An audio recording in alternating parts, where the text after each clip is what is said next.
আসসালামু আলাইকুম। এখন আপনাদের সাথে শেয়ার করছি আমার আব্বা আম্মার জন্য সেই শপিংগুলো করছি সেগুলো। এই জুতোটা আমি আম্মার জন্য বাটার থেকে নিয়েছি, ব্ল্যাক কালারের।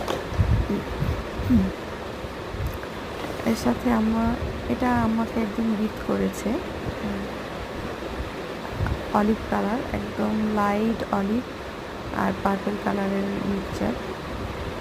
এছাড়াও আমার জন্য আমি আরও একটা শাড়ি কিনেছি, সেটা হচ্ছে আড়ং থেকে।